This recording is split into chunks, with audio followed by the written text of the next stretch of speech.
Trump once said that the U.S. doesn't need Canadian oil, but now he's calling for the revival of Keystone XL. Is this decision a strategy to make the U.S. energy independent, or is it a big mistake? After insisting the U.S. does not need Canadian energy, Donald Trump is renewing the call to build the Keystone XL pipeline.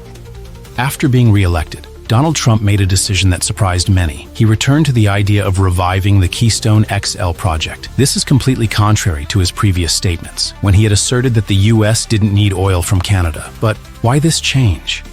After the Biden administration canceled the permit for the project in 2021, Trump argued that restoring Keystone would help the U.S. achieve energy independence and reduce reliance on OPEC countries. He even called Biden's decision devastating to the economy and demanded that companies begin construction immediately. Canada is the largest supplier of crude oil to the U.S., accounting for about 60% of total oil imports, equivalent to more than 4 million barrels per day. Heavy oil from Canada is crucial for U.S. refineries, especially when it suits the refineries specialized in processing heavy crude from oil sands, although cheaper. Crude oil from Canada is an essential component in the U.S. energy supply chain. Therefore, restoring Keystone will help maintain this stability. President Trump looking to revive the Keystone XL pipeline project. It was axed on President Biden's first day in office due to the opposition from environmental activists. Fired pipeline worker. Although restoring Keystone XL could bring thousands of jobs and help the U.S. reduce its reliance on energy from unstable countries, environmentalists and indigenous communities have a different perspective. They are concerned that the extraction of oil sands will increase greenhouse gas emissions, which will exacerbate the effects of climate change. The protests from indigenous communities are also very strong. They are concerned that building Keystone will threaten their traditional lands and their sacred areas, especially when the pipeline will pass through regions like the Nebraska Sand Hills, where there is a significant risk to important water sources. Extracting oil sands from Alberta could produce emissions up to 81% higher than conventional crude oil. This not only impacts the environment, but also causes the U.S. to go against its commitments to reduce greenhouse gas emissions under international agreements like the Paris Agreement on Climate Change. Many studies have shown that if oil extraction from sands is not reduced, the U.S. may not meet its goal of cutting emissions by 50% by 2030. The Keystone XL project also faces strong opposition from indigenous communities. These groups argue that the project infringes on their rights, as the pipeline will pass through their lands, potentially causing serious damage to their cultural, religious, and traditional heritage. Help her after having our little boy, to have that future just completely taken away just by one signature. The future ain't looking so bright. I mean, it's hard to make plans when you've got an administration that's trying to crush your future. Some indigenous communities have filed lawsuits to stop the project and protect their rights, claiming that the project violates land and resource agreements, while also harming their rights to environmental protection. They are also concerned that the presence of Keystone XL will increase discrimination and escalate social issues, especially since the project is being carried out without consulting them. While reviving Keystone XL may bring short-term economic benefits, the environmental risks and the discontent of indigenous communities are factors that cannot be ignored. Increasing reliance on oil is not a sustainable strategy, especially as the world is shifting strongly towards renewable energy and addressing climate change. Stay tuned to the video to learn more about the far-reaching impacts that this project could bring. Donald Trump walked into the press conference with the Prime Minister of Ireland like a rundown machine, making shocking statements while the stock market plunges. Is he self-destructing the U.S. economy? When the stock market drops sharply, the U.S. economy has plunged into crisis. The S&P 500 dropped 9%, the Dow Jones lost 7%, and NASDAQ fell by 10%. The stock market is drowning in red, and what keeps Trump going? His trade war policies, especially since these wars are not just affecting China, but also impacting close allies like Ireland and NATO. Economists warn that if Trump doesn't change course, the U.S. will face a severe recession. First, Trump proudly claims that NATO has become wealthier thanks to the contributions of member states under his pressure. He said, "I've never seen anything like it. Money came in by the billions and billions and billions of dollars, and NATO became much stronger."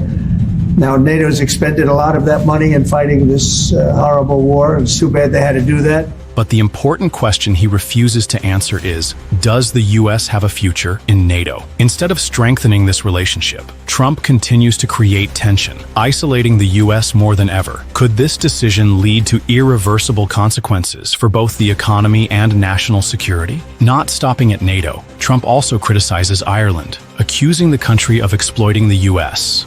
The EU was set up in order to take advantage of the United States. Including Ireland? Is Ireland taking advantage of the US? Of course they are. I can't. These remarks not only offend Ireland, but also damage the strategic relationship between the U.S. and its allies. Think about it. Can a country that was once a close friend now become a target of attack? Economists argue that destroying relationships with allies will only further hurt the U.S. economy. When allies no longer trust the U.S., the trade war will become an invisible trap, driving the economy into a deeper downturn. And if you think things are already tense, Trump shocks everyone with his comments about everything being transsexual, while society is fighting for the rights of vulnerable groups. These remarks are not only disrespectful, but also meaningless. Politicians and the public have started asking, are these statements a sign of loss of control, or just another way for him to create chaos? These declarations not only harm social rights, but also fuel division in American society. Even within the Republican Party, Trump has started facing subtle opposition. Major CEOs who once supported him are now growing concerned about his wrong decisions. They're afraid to speak up, fearing retaliation from the White House. This reveals a troubling reality. When leaders can't even persuade their closest supporters, it means the government is losing control. Economists warn that this silence is not consent, but apprehension, and it could drive the economy deeper into recession. With every mistake he makes, Trump is deepening the current economic crisis, the relentless trade wars, the unchecked comments on social politics. All of it is pushing the U.S. to a critical crossroads. Analysts predict that if this situation continues, the U.S. economy could plunge into a deep recession. Unemployment rising, businesses going bankrupt, and the stock market showing no signs of recovery. Are these policies the road to collapse, or will we witness a big change in the future? And what's even more concerning is the silence from the Republican Party. Politicians who once stood behind Trump are now turning a blind eye, refusing to oppose him even though they know his decisions will lead to a disaster for the economy and the nation. This hesitation reflects a serious issue. When leadership can't face the truth, when politicians won't stand up to defend the national interest, who will take responsibility for this crisis? Don't leave just yet, because the upcoming information will reveal the real consequences of these policies and answer whether the U.S. economy can recover. Trade collapses, education is dismantled, social welfare is slashed, and all of this stems from Donald Trump's policies. While America waits for solutions to inflation and economic instability, Trump is making things worse than ever. But the question is, do Americans still trust Trump and the Republican Party after everything that's happening? Trump is turning America's allies into economic rivals, pushing the country toward a trade crisis. Trump raised tariffs on imported aluminum and steel by 25%, targeting major trade partners like the EU, Canada, and Mexico. The EU immediately retaliated, imposing tariffs on American goods, including cars, 20%, whiskey, 25%, and agricultural products, 30%. U.S. exports suffered massive losses, with American companies losing over $15 billion in revenue in the first year of the trade war. Economists warn that inflation continues to rise as consumers pay more for imported goods. The consequences? Consumer prices surged by 12% over 2 years. Thousands of manufacturing jobs were lost, especially in Midwestern states like Michigan, Ohio, and Wisconsin. Trump's approval ratings in agricultural states dropped by 9% as farmers faced retaliatory tariffs from China and Europe. Not only is Trump wrecking the economy, but he is also directly attacking the education system through unprecedented actions. Over 50% of the Department of Education's staff was fired, severely impacting federal programs that support schools. The Trump administration staged a fake security emergency, forcing employees to evacuate their offices, only to lock them out permanently. Funding for programs supporting students with disabilities was slashed by 40%, leaving 6 million children without necessary assistance. Low-income students suffered as well, with the school lunch assistance program losing 30% of its budget. Real-world impact. Public schools in Texas, Florida, and Ohio warned of budget shortages, leading to potential teacher layoffs and larger class sizes. Dropout rates among students with disabilities increased by 18% in just 6 months under the new policies. Former Department of Education officials spoke out. This isn't just budget cuts. It's a deliberate attack on equal access to education. Trump claims to love America, but his policies are pushing millions into crisis. Trump cut $880 billion from Medicaid, which provides health care for over 80 million low-income Americans. 70,000 employees at the Department of Veterans Affairs, VA, were laid off, despite 19 million veterans needing medical care. 7,000 employees at the Social Security Administration were fired, causing massive delays in processing retirement and disability benefits. The real impact: over 4 million Americans lost health insurance within a year. VA hospitals in New York, California, and Texas became overwhelmed, with wait times doubling. People with disabilities now wait an average of 12 months for benefits, compared to 6 months previously. A veteran speaks out. I fought for this country, but now I have to fight just to get health care. Trump isn't protecting us. He's abandoning us. Americans are waking up to the truth. Trump isn't protecting them. He's exploiting them to enrich the elite. Democratic lawmakers called it the greatest political scam in history. Trump pretends to stand with the working class, but in reality, his policies only favor billionaires. A new poll shows that 45% of former Trump voters now feel betrayed. Protests erupted across the U.S., especially in Washington, New York, and Chicago, demanding an end to social welfare cuts. Americans have a choice: continue letting Trump and the Republican Party destroy the country, or stand up and reclaim their rights. Don't go anywhere. What's coming next will keep you glued to the screen and definitely make you rethink everything. The U.S. stock market has just taken a massive hit. The Dow Jones plummeted nearly 900 points. NASDAQ dropped more than 4%, and consumer confidence is falling fast. Prices are going up, wages aren't keeping pace, and millions of Americans are struggling to make ends meet. And yet, while the economy crashes, while businesses panic, while working families feel the pressure, Donald Trump is nowhere to be found. He had multiple public appearances scheduled, press conferences, policy briefings, and executive orders to sign, all canceled. No explanation, no leadership, just silence. Stay with me. What you're about to hear will change the way you see this economic crisis. Let's talk facts. According to the official White House schedule, Trump was set to address the public at 2 p.m., sign a major economic policy order at 3 p.m., and participate in a televised ceremony later in the day. These were not small events. They were meant to provide guidance, reassurance, and direction during a time of financial instability. But instead of showing up, Trump disappeared. No press conference, no emergency response, no action plan, just a blank slate where leadership was supposed to be. This is not the first time Trump has pulled a stunt like this. History shows that when things go bad, he does not face the music. He runs. When markets rise, he takes credit. But when they collapse, he vanishes, leaving ordinary Americans to deal with the consequences. Here's another fact. Trump was handed a stable, growing economy. Before he stepped in, unemployment was low, wages were increasing, the stock market was strong, and consumer confidence was high. Businesses were investing, growth was steady, and the U.S. was positioned for long-term economic success. And then, Trump happened. Almost immediately, things began to fall apart. One of the biggest causes? His chaotic trade policies. He launched a tariff war that sent shockwaves through the economy. Costs went up for businesses, and instead of boosting American jobs, many companies had to cut back. Then came the instability. One moment, he promised lower taxes. The next, he hinted at drastic new regulations. Investors hate uncertainty, and under Trump, the market became a roller coaster of fear and confusion. Wall Street Journal called this downturn a totally avoidable recession. Americans' confidence in the economy is crashing. Fears of a deeper recession are growing. And yet, Trump continues to make empty promises. He tells people, we're going to be so rich, we'll have so many jobs. But reality tells a different story.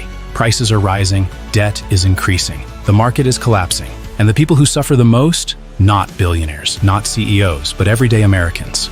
And it's not just the US that's seeing the damage. Trump's reckless economic policies are having a global impact. Canada, America's largest trading partner, has already sounded the alarm. Top Canadian officials warn that Trump's tariffs and economic mismanagement are destroying crucial trade relationships. The Canadian Prime Minister called it a disaster in the making, and businesses across the border are already cutting ties with the US to avoid the instability. And it doesn't stop there. International economic experts from Europe, Japan, and Australia have made it clear Trump's approach is not just hurting America, it's disrupting the global economy. The world is watching as Trump pushes the US further into economic uncertainty. And yet, in the face of these warnings, he does nothing. No adjustments, no new strategy, just the same empty rhetoric. So let's ask the real question. Who suffers the most from Trump's failure? Not Wall Street executives, not billion-dollar corporations, not the political elite. It's you. It's the American workers watching their wages shrink while expenses skyrocket. It's small businesses trying to survive in an unstable market. It's families choosing between groceries and gas because they can't afford both. The consequences of Trump's economic failure are real. And while he stays silent, avoiding accountability, Americans are left to struggle. This is not leadership. This is neglect. And if history has taught us anything, it's that America deserves better. Elon Musk and Trump, the rich get richer, the poor get poorer. Elon Musk and Donald Trump have just made a shocking statement. The American people must endure economic hardship, but they see it as necessary. So who really pays the price? Millions of American workers. Elon Musk and Trump. Admit, economic recession is necessary. Elon Musk claims that we must live within our means, but in reality, who bears the brunt? The working class suffers, while the ultra-rich keep getting wealthier. Trump imposed tariffs on Chinese goods, but who really foots the bill? Not China. It's the American consumers. Higher prices, rising living costs, stagnant wages. Is this what prosperity looks like? Middle class and working Americans are being dragged into an economic downturn they never asked for. The real question is, if this is a necessary strategy, why are ordinary people the ones suffering, while billionaires continue to profit? Trump and Musk's policies are wreaking economic havoc. Trump promised to help workers, but in reality, he and Musk are pushing millions of Americans into unemployment. Biden introduced the CHIPS Act and Infrastructure Act, reviving domestic manufacturing. But instead of leveraging this, Trump waged a trade war, costing thousands of jobs. Meanwhile, Musk laid off thousands of employees, including many who voted for Trump. Job cuts don't just take away employment, they cost the country billions in lost tax revenue. IRS loses staff. Fewer taxes collected. FDA loses staff, drug approvals delayed. CFPB loses staff, financial protections weakened. So who is truly being protected here? Elon Musk and Trump target education, causing massive harm. Millions of American students rely on education grants, but Trump and Musk want to slash the Department of Education's budget. Children in low-income states lose access to quality education, while the children of the wealthy attend elite private schools without concern. This budget cut directly affects over 7 million students who depend on Pell Grants to afford college. Fewer graduates, a less skilled workforce. How does an economy grow when the next generation is deprived of education? Destroying services for veterans. Perhaps the most infuriating fact. Trump is cutting 80,000 jobs from the Department of Veterans Affairs. These are the very people who fought for the country, yet now they can't even access medical care. 1/4 of VA staff are veterans themselves, yet they are being discarded like they don't matter. It's not just the jobs. Funding for veteran support programs is also being slashed. This isn't just about medical care. It's about pushing millions of veterans into financial insecurity. Firing watchdogs, destroying anti-corruption oversight. For decades, federal inspectors have exposed corruption and saved taxpayers billions, but Trump fired them all. Now, with no oversight, billions will be lost to waste and fraud. Agencies like the Department of Labor, Department of Defense, and NASA once saved the country hundreds of billions, but now, those safeguards are being dismantled. Without accountability, waste increases, corruption thrives, and the American people, they are left with nothing. Final thought. Who wins? Who loses? Americans will keep losing jobs. Families who rely on steady income will face more uncertainty, and economic stability will become a privilege only for the wealthy. Education will suffer. Millions of students will lose access to quality learning, making it harder for future generations to succeed. The rich will continue sending their children to elite schools, while the working class struggles to afford basic education. Veterans will be abandoned. Those who risk their lives for the country will wait even longer for medical care, if they receive it at all. The people who defended the nation are now being cast aside as unnecessary costs. But this is not the whole story. Behind these decisions, a much bigger plan is unfolding. If you want to know what's really happening, stay tuned for the next part right below.